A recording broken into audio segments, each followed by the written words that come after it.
Au dîner de famille, dans ce petit bouchon lyonnais chaleureux où l'odeur du coq au vin flottait dans l'air, mon frère m'a annoncé que le loyer de la maison familiale passait à 8 800 € par mois. Il a glissé un contrat sur la nappe à carreaux et a ajouté, avec un sourire carnassier, « Si ça ne te plaît pas, dégage ». Mes parents ont ri. Un rire complice, cruel, qui a ricoché sur les murs de pierre. Ils pensaient m'avoir détruite, m'avoir acculée. Mais ils ne savaient pas une chose. C'était moi, et moi seule, qui avait organisé ce dîner pour les anéantir. Avant de vous raconter comment j'en suis arrivée à ce point de non-retour, à ce moment où tout allait basculer, j'aimerais prendre une seconde pour vous saluer. Je sais que vous m'écoutez des 4 coins de la France, et même du monde entier. Alors dites-moi dans les commentaires de quelle ville ou de quel pays vous me suivez, et quelle heure il est chez vous en ce moment. C'est incroyable de penser que nous sommes tous connectés par ces histoires. Maintenant, retournons dans ce restaurant, à cet instant précis où mon monde, ou plutôt le leur, était sur le point d'imploser. Je m'appelle Clémence, j'ai 30 ans. Ce soir-là, en conduisant vers le restaurant, un sentiment de déjà-vu m'a envahi. Combien de dîners comme celui-ci avais-je enduré ? Des dîners où chaque bouchée avait le goût de l'amertume, où l'air était si lourd de non-dits et de mépris voilés que j'avais l'impression de suffoquer. Je me suis souvenu du dîner de l'année précédente, où Victorien avait passé la soirée à détailler ses investissements boursiers brillants, tout en me lançant des piques sur la précarité de ma situation de freelance. Au moins, moi, je contribue à la valeur de la famille, avait-il lâché, et mes parents avaient hoché la tête en signe d'approbation. J'avais passé le reste de la soirée à fixer mon assiette, une boule de rage et de honte nouée dans mon estomac. Mais ce soir, c'était différent. Ce soir, je n'étais pas venu en victime. J'étais venu en stratège. L'atmosphère du restaurant était un mensonge. La lumière ambrée des suspensions en cuivre, les conversations animées des autres tables, le balai des serveurs entre les chaises en bois, tout cela créait une illusion de convivialité qui contrastait violemment avec le silence glacial de notre propre table. Personne ne se regardait dans les yeux. Le cliquetis des couverts sur les assiettes était le seul bruit, anormalement fort dans le silence pesant. Ma mère, Bénédicte, arrangeait nerveusement les miettes de pain en une petite ligne parfaite sur la nappe, un de ses tics quand elle était tendue ou excitée. Mon père, Hervé, se versait un autre verre de vin rouge, le regard fuyant, fixé sur l'étiquette de la bouteille comme si elle contenait les secrets de l'univers. Ils savaient. Ils étaient complices. J'observais mon frère, Victorien, installer son mini-projecteur à côté de son assiette de saucisson brioché. Il le faisait avec une lenteur calculée, un soin presque théâtral, comme un bourreau polissant sa hache avant l'exécution. Il avait toujours aimé se mettre en scène, transformer chaque situation en une démonstration de sa propre supériorité. Je sentais le poids de leur regard collectif, même s'ils évitaient le mien. Ce n'était pas un dîner de famille. C'était un tribunal. Et j'étais l'accusé. Il a cliqué sur la télécommande, et un faisceau de lumière a frappé le mur blanc. Le premier slide est apparu, optimisation du patrimoine familial du bois. Mon nom de famille, utilisé comme une arme contre moi. Il a commencé son monologue d'une voix forte, pleine d'assurance, parsemée de termes financiers qu'il maîtrisait à peine mais qui impressionnaient tant nos parents. Il parlait de rendement locatif, de valorisation d'actifs, de charges d'entretien. Il parlait de la maison de ma grand-mère, notre chère grand-mère Geneviève, comme d'une ligne dans un tableur Excel. Mon père buvait ses paroles, hochant la tête à chaque nouvelle phrase. Je voyais dans ses yeux une immense fierté. Pour lui, son fils était la réussite incarnée, un homme pragmatique, qui parlait d'argent et de pouvoir, pas une rêveuse comme moi qui passait ses nuits à jouer sur un ordinateur. Le chiffre final est tombé, brutal, absurde, 8800 €. Il a laissé le nombre flotter dans l'air, savourant son effet. Puis il a poussé le contrat vers moi. Signe. Ou part. Le rire de mon père a éclaté, un son gras, presque obscène. Ma mère a gloussé en chuchotant à l'oreille de ma tante. Ils étaient tous contre moi. Unis dans leur mépris. Une vague de chaleur m'a envahi, une colère blanche qui menaçait de tout emporter. J'ai serré mon verre si fort que mes jointures sont devenues blanches. Mais alors que la rage montait, une autre image s'est superposée à la scène, le visage de ma grand-mère me souriant, et sa voix me murmurant à l'oreille, sois plus intelligente que, ma puce. J'ai relevé la tête. J'ai regardé mon frère, son sourire suffisant, et j'ai souri à mon tour. Un tout petit sourire, à peine perceptible. Ils croyaient avoir gagné. Ils n'avaient aucune idée du piège qui était sur le point de se refermer sur eux. Ce qu'ils ignoraient, c'est que leur spectacle n'était que le lever de rideau de ma propre pièce de théâtre. Pour comprendre mon calme ce soir-là, ce sourire qui les attend décontenancés, il faut remonter le temps. Il faut retourner dans cette maison en banlieue de Lyon, la maison au centre de toute cette histoire, et comprendre la dynamique qui s'y est jouée pendant 30 ans. Enfant, j'étais la fille invisible. Victorien, de 4 ans mon aîné, était le soleil autour duquel toute la famille tournait. Il n'était pas seulement bon à l'école, il était charismatique, populaire, toujours prêt avec une bonne répartie qui faisait rire mon père et gonflait de fierté le cœur de ma mère. Moi, j'étais différente. Silencieuse. J'aimais le langage des machines, la logique pure et parfaite du code. Mon refuge était ma chambre, et la lueur de l'écran de mon vieil ordinateur était ma seule confidente. Je me souviens d'une fête d'école, j'avais peut-être 8 ans. Un concours de talent était organisé. Victorien, alors âgé de 12 ans, avait préparé un petit sketch comique. Il était monté sur scène, avait raconté quelques blagues, et toute la salle avait ri aux éclats. Mes parents étaient au premier rang, rayonnants. Moi, j'avais présenté un petit robot que j'avais construit, qui pouvait suivre une ligne noire tracée au sol. Il a parfaitement fonctionné. À la fin, quelques professeurs m'ont félicité pour la complexité technique, mais dans la voiture, sur le chemin du retour, mes parents n'avaient d'yeux que pour Victorien. Tu as un vrai talent pour la scène, mon fils. Tu as le sens du public. Mon petit robot n'a même pas été mentionné. Il était resté dans son carton, sur la banquette arrière, aussi invisible que sa créatrice. Cette dynamique s'est répétée à l'infini. À 10 ans, j'avais passé des semaines à créer un petit programme qui classait toutes les recettes de cuisine de ma mère. J'étais tellement fière. J'ai traîné mes parents devant mon bureau, le cœur battant d'excitation. Ma mère a jeté un œil distrait à l'écran. « C'est mignon, ma chérie », a-t-elle dit.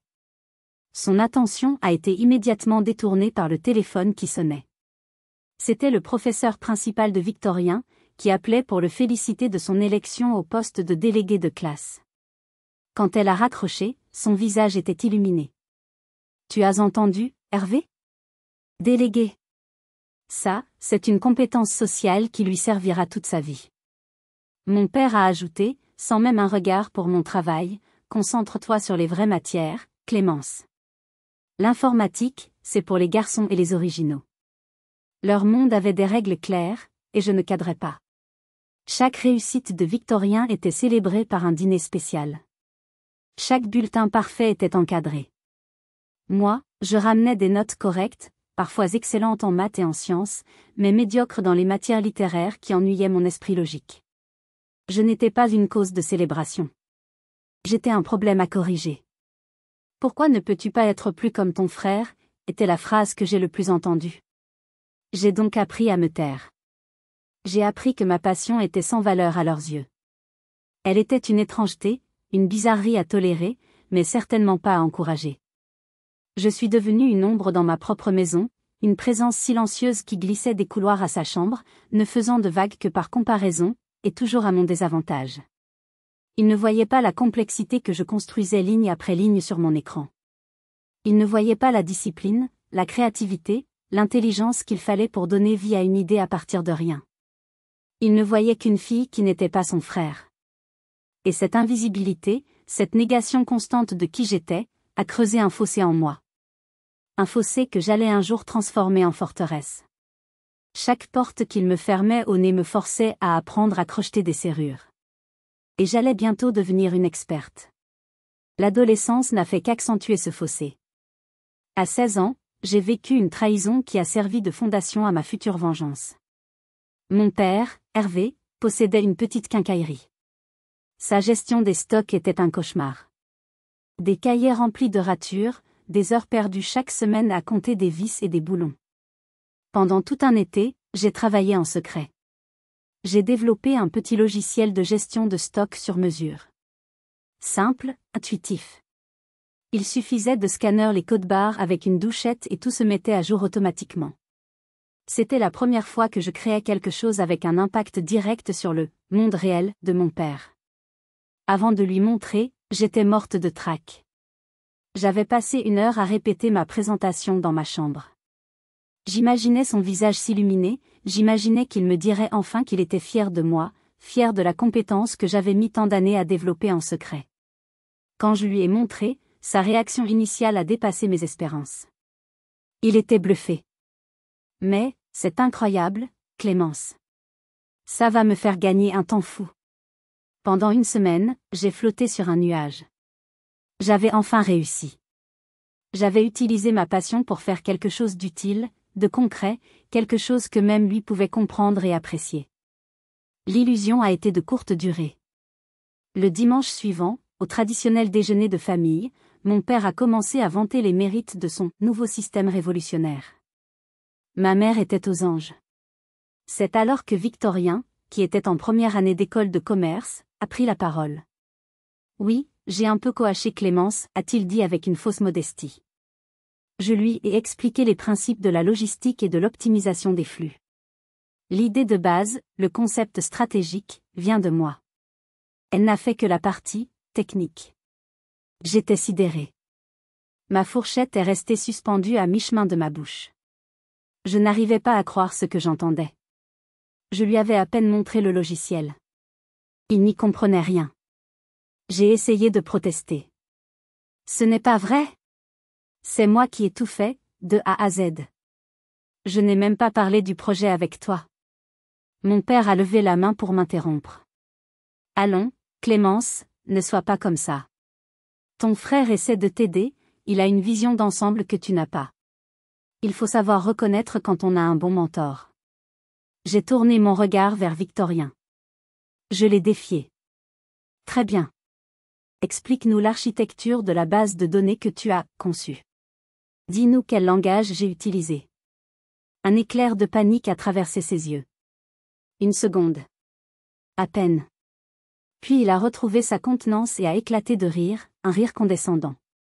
Oh, ne nous ennuyons pas avec le jargon technique. L'important, c'est la vision d'ensemble. Le business plan. C'est ça qui crée de la valeur, pas de taper sur un clavier. Ma mère a immédiatement volé à son secours. Exactement.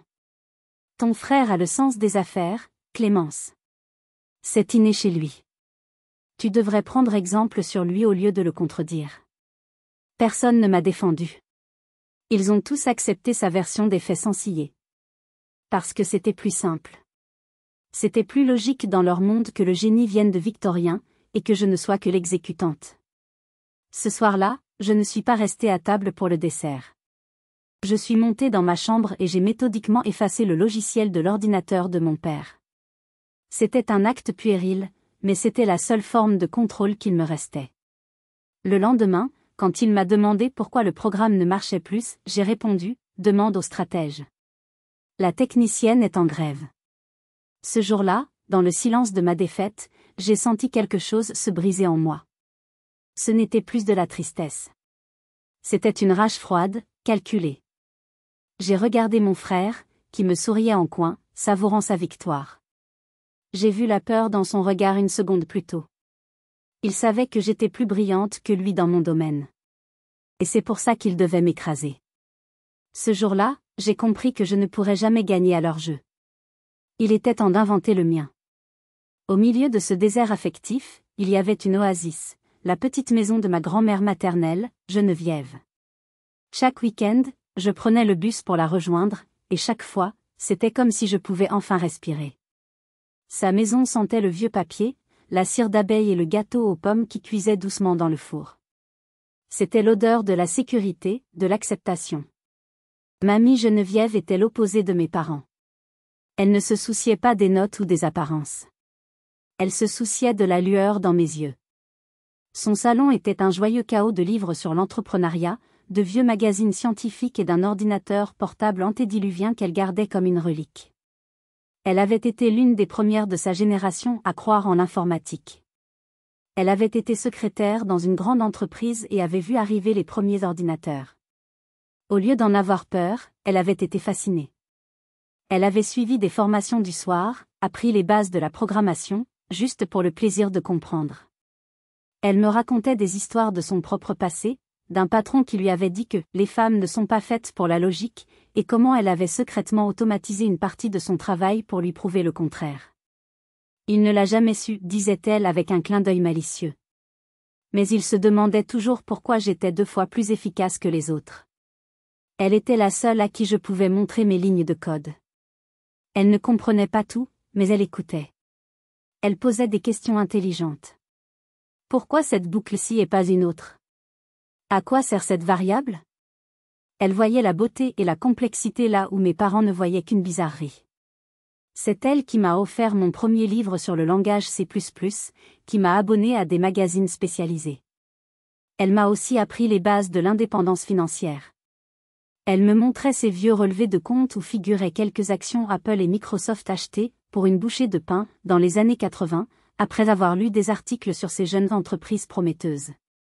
Ton grand-père me disait que je jetais l'argent par les fenêtres, racontait-elle en riant. Aujourd'hui, ces quelques actions pourraient payer cette maison plusieurs fois. Ne dépends jamais d'un homme ou d'un patron, Clémence, martelait-elle.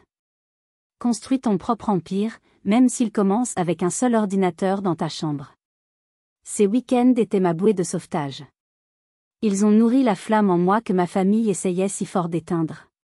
C'est elle qui m'a poussé à participer à mon premier concours de codage. C'est elle qui a célébré ma 3e place comme si j'avais gagné un prix Nobel, en m'emmenant manger des glaces et en m'écoutant lui décrire mon projet pendant des heures. Elle était ma seule alliée, ma seule fan. Puis, quand j'ai eu 18 ans, la maladie l'a rattrapée. Son esprit était toujours aussi vif, mais son corps la trahissait. Un après-midi, alors que je lui lisais un article sur les startups, elle m'a arrêté. Sa main tremblait en me tendant un grand dossier en carton. « Ouvre », a-t-elle dit, sa voix plus faible que d'habitude mais toujours pleine d'autorité. À l'intérieur, il y avait des documents légaux. Un trust. Un testament. Et un relevé de compte. Je n'en croyais pas mes yeux. 300 000 €. C'est l'argent de mes économies, de mes petits paris sur la technologie, a-t-elle expliqué. Ce n'est pas une fortune, mais c'est une graine. Une graine pour ta liberté. Elle a saisi ma main, son regard intense plongeant dans le mien.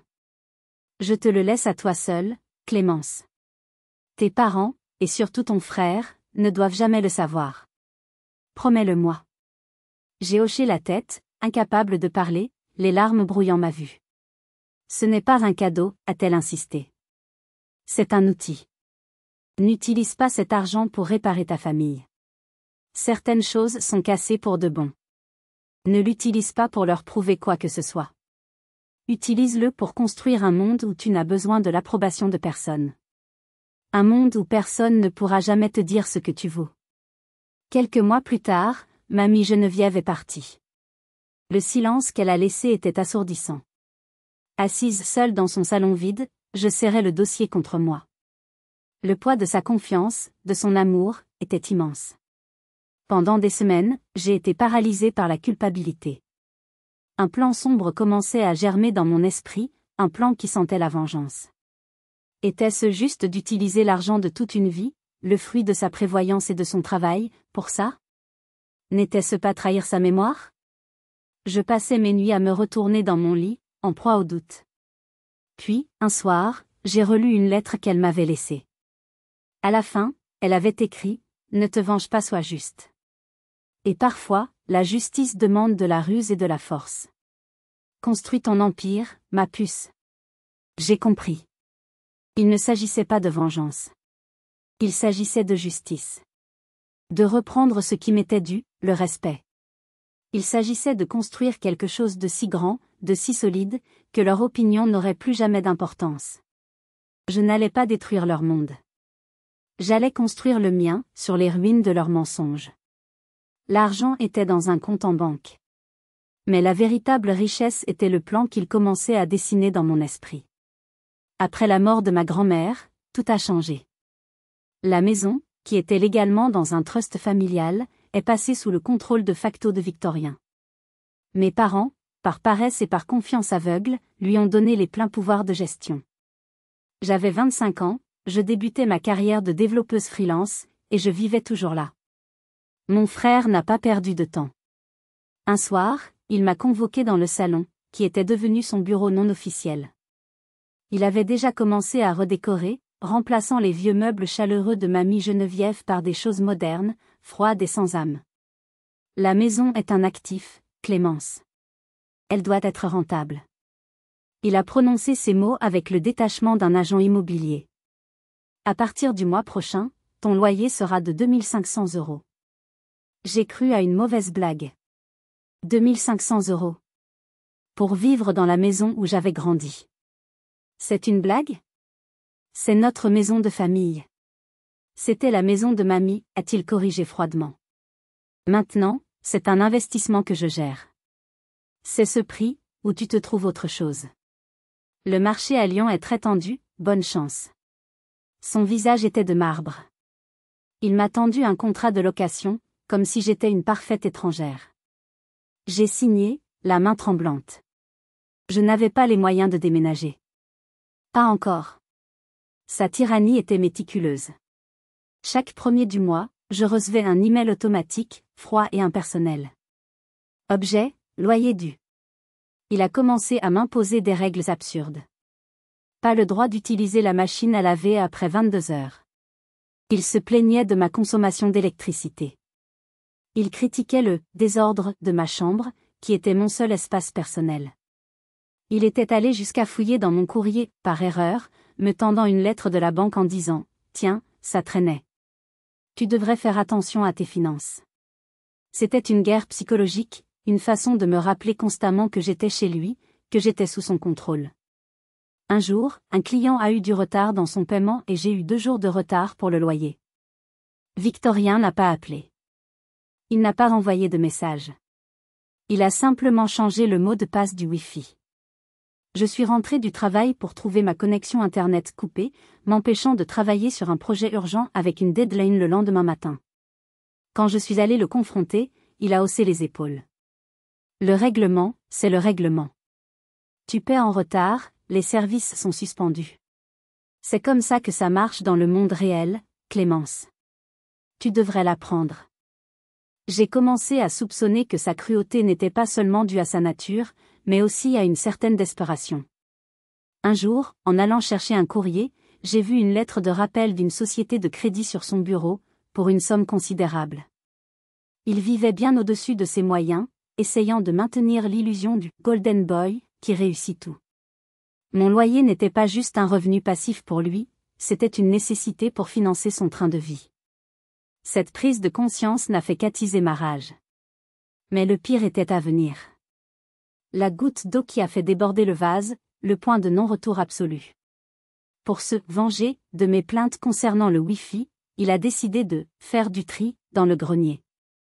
Un samedi matin, je suis monté pour chercher des vieux souvenirs et j'ai trouvé un grand espace vide là où se trouvait une malle en bois. Ma malle. Mon cœur s'est arrêté. J'ai dévalé les escaliers, paniqué. Victorien, où est ma malle? La malle du grenier? Il était avachi sur le canapé, regardant la télé. Ah ça? Je l'ai mise aux encombrants ce matin. Il n'y avait que des vieilleries là-dedans, des trucs qui prenaient la poussière. Des vieilleries, ai-je crié, ma voix se brisant. Il y avait le premier ordinateur que mamie Geneviève m'a offert. Il y avait toutes mes disquettes avec mes premiers programmes. Mes souvenirs d'enfance. J'ai commencé à fouiller frénétiquement la pièce, comme si la malle pouvait réapparaître par magie. Il a éteint la télévision et s'est tourné vers moi, son visage déformé par une expression de pur mépris. Oh, s'il te plaît. Arrête ton mélodrame. Personne n'a besoin de ces déchets électroniques. C'est du passé. J'ai rendu la maison plus propre. Tu devrais me remercier. Je suis resté figé. Ce n'était pas de la négligence. C'était un acte de pure malveillance. Il savait ce que ces objets représentaient pour moi. Il avait délibérément détruit le dernier lien tangible que j'avais avec ma grand-mère et avec la personne que j'étais avant que le cynisme ne s'installe. Je suis remontée dans ma chambre, je me suis assise par terre, et pour la première fois depuis des années, j'ai pleuré. J'ai pleuré de rage, de chagrin, d'impuissance. Il n'avait pas juste jeté un ordinateur. Il avait jeté mon passé à la poubelle. C'est à ce moment-là que j'ai su qu'il n'y avait plus de retour en arrière. Et je dois vous demander, si vous aviez été à ma place, qu'auriez-vous fait? Auriez-vous pardonné? Auriez-vous quitté la maison? Dites-le-moi dans les commentaires, car ce soir-là, une décision a été prise.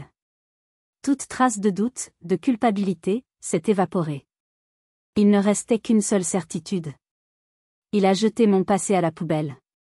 Il ne savait pas qu'il venait de me donner la raison parfaite de détruire son avenir. Si vous êtes arrivé jusqu'ici, laissez un commentaire pour nous dire ce que vous auriez fait à la place d'OP. Vous pouvez aussi écrire simplement le chiffre 1 pour montrer que vous suivez encore. Et dites-nous, vous regardez cette histoire depuis quelle région ou quel pays? Le lendemain de la destruction de mes souvenirs, j'ai appelé ma meilleure amie, Faustine. Nous nous étions rencontrés à l'université.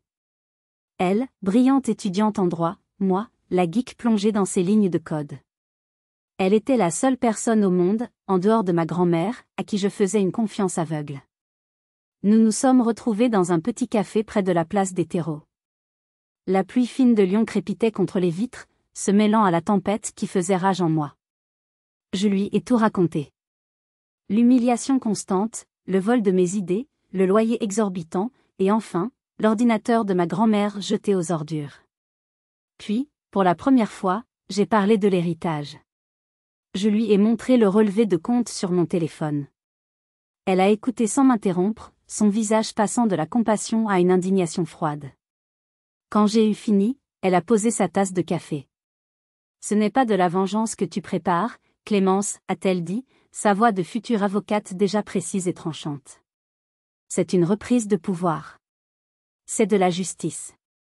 Et mamie Geneviève, où qu'elle soit, est en train d'applaudir. Il a dépassé les bornes. On va le lui faire regretter. Alors, on commence quand?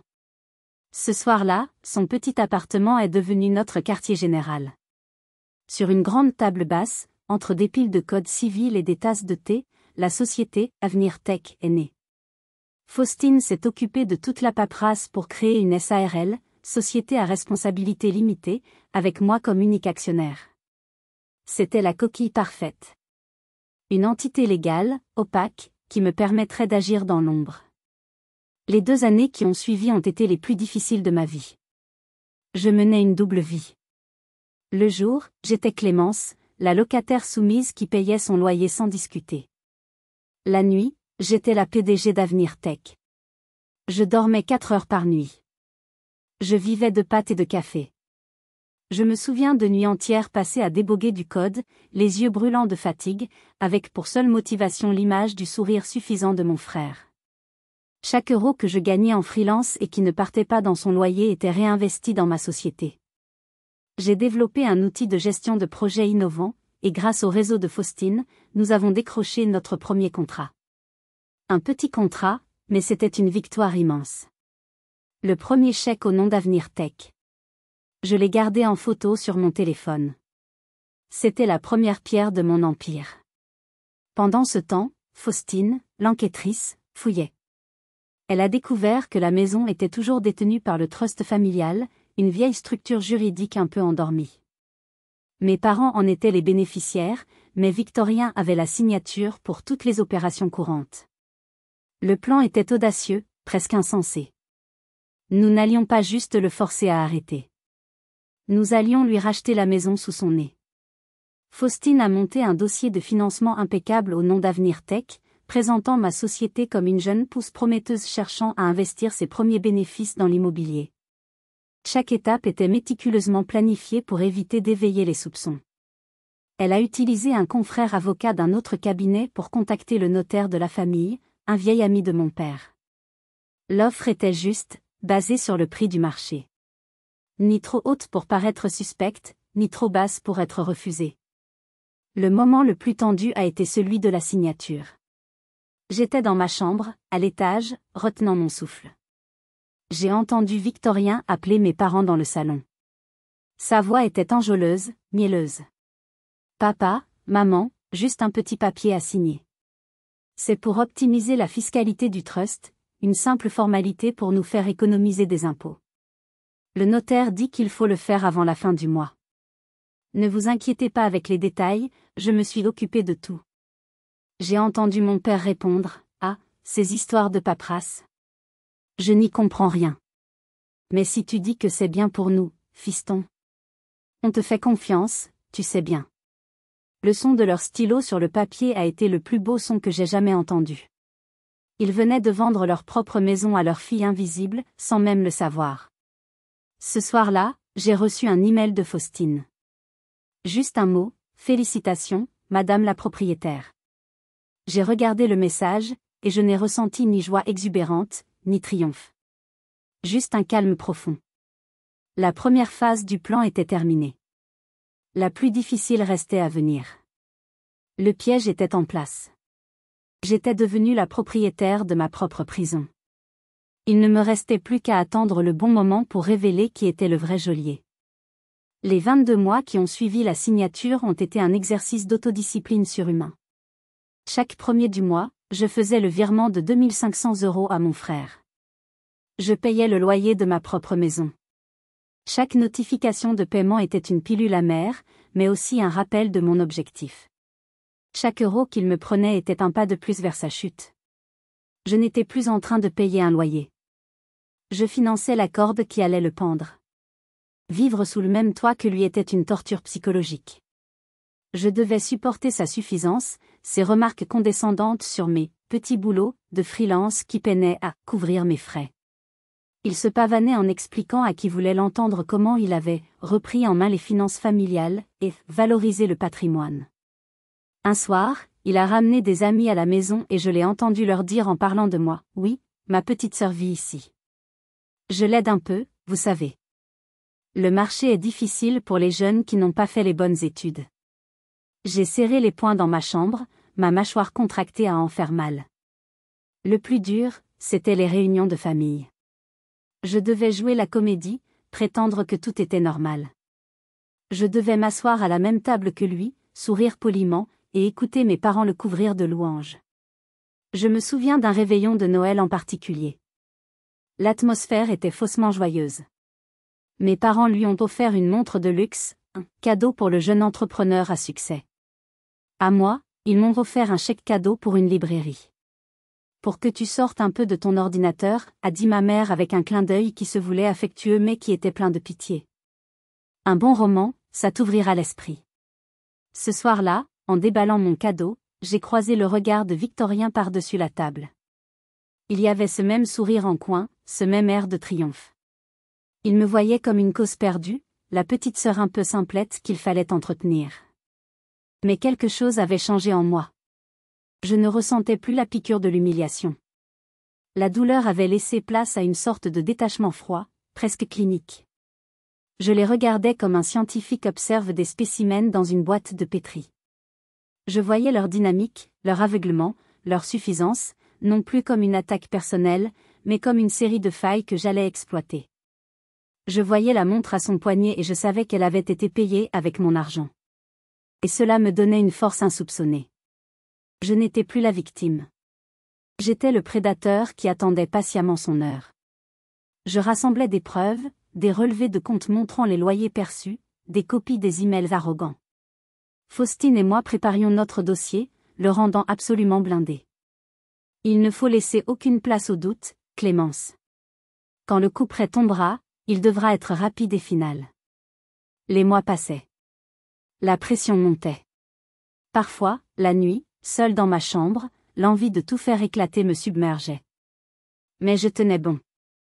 Je pensais à ma grand-mère. Je pensais à l'ordinateur dans une décharge. Et ma détermination revenait, plus forte que jamais. Chaque paiement était un clou de plus que j'enfonçais dans le cercueil de son arrogance. L'enterrement était proche. Et nous voici revenus à ce dîner. Le moment que j'avais planifié, imaginé, répété dans ma tête des centaines de fois. La présentation de Victorien se termine. Le chiffre de 8800 € flotte encore dans l'air, comme une insulte. Le contrat est sur la table, entre son arrogance et mon silence. Toute la famille me regarde, attendant ma capitulation, le clou final du spectacle. Je prends une profonde inspiration. Lentement, Je pousse le contrat vers lui. Je ne signe pas. Les mots sont sortis, calmes mais fermes. Le silence qui a suivi était total. Le rire de mon père s'est figé. Le sourire de ma mère s'est effacé. Victorien a froncé les sourcils, pris au dépourvu. Pardon? Qu'est-ce que tu as dit? J'ai dit que je ne signe pas, ai-je répété, en le regardant droit dans les yeux. La confusion sur son visage s'est transformée en fureur. Tu n'as pas le choix, Clémence. C'est ça ou la porte. Cette maison est sous ma responsabilité, et je décide du loyer. Tu signes ce contrat ou demain matin, tes affaires sont sur le trottoir. Sa voix a monté, il voulait réaffirmer son contrôle. Qu'est-ce que tu vas faire, hein? M'attaquer en justice? Avec quel argent, a-t-il ricané. Tu ne peux pas, ai-je dit, ma voix toujours aussi posée. Parce que cette maison ne t'appartient pas. Un murmure a parcouru la table. Mon père s'est agité sur sa chaise. Qu'est-ce que c'est que ces bêtises, Clémence? Tu as perdu la tête? C'est à ce moment précis que la porte du restaurant s'est ouverte. Faustine est entrée. Élégante, dans son tailleur sombre, un dossier en cuir à la main. Elle marchait avec l'assurance tranquille de quelqu'un qui sait qu'elle a déjà gagné. Elle a balayé la table d'un regard professionnel avant de s'arrêter à côté de moi. Bonsoir à tous. Désolée pour le retard. Sa voix était polie, mais glaciale. Victorien l'a dévisagée. Qui êtes-vous?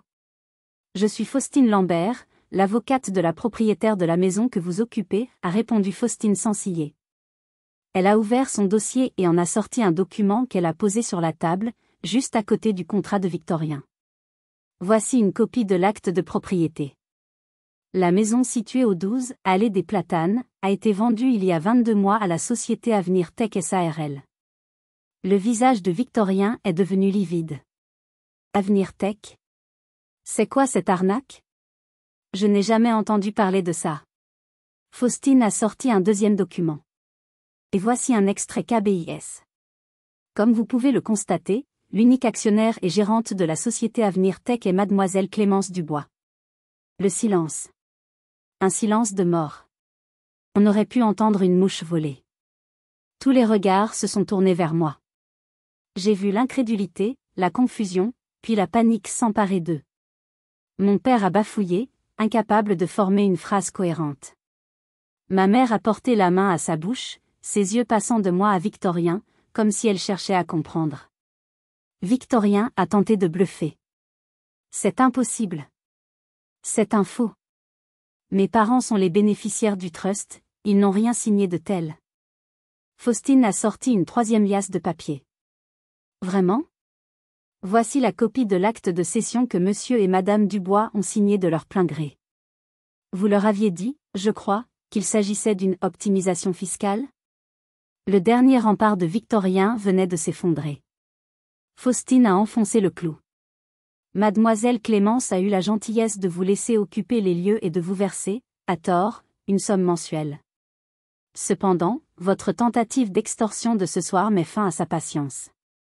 Vous avez perçu illégalement plus de 50 000 € de loyer pour un bien qui ne vous appartenait plus. Nous avons tous les relevés. Ma mère s'est tournée vers Victorien, sa voix tremblante. Victorien, ce n'est pas vrai, dis-moi que ce n'est pas vrai. Mais il ne répondait pas. Il fixait les papiers, le visage défait, la sueur perlant à son front. L'enfant d'or venait de tomber de son piédestal. Je me suis levée. J'ai regardé mon frère, l'homme qui avait passé sa vie à me diminuer. Tu as volé mon passé, ai-je dit, ma voix claire et sans tremblement. Maintenant, sors de mon avenir. Le silence dans la pièce était assourdissant. C'était le son de leur monde qui s'effondrait. Et c'était la plus douce des musiques à mes oreilles. La fin du dîner a été pathétique. Personne n'a dit un mot de plus. Ils sont partis les uns après les autres, comme des ombres, sans même oser croiser mon regard. Victorien est resté le dernier, assis, anéanti. Il a essayé de marmonner quelque chose, une excuse, une menace, je ne sais pas. Je lui ai tourné le dos et j'ai rejoint Faustine. Nous sommes partis sans nous retourner. Une semaine plus tard, un camion de déménagement était garé devant la maison. J'ai regardé par la fenêtre de ma chambre Victorien charger ses cartons, seul.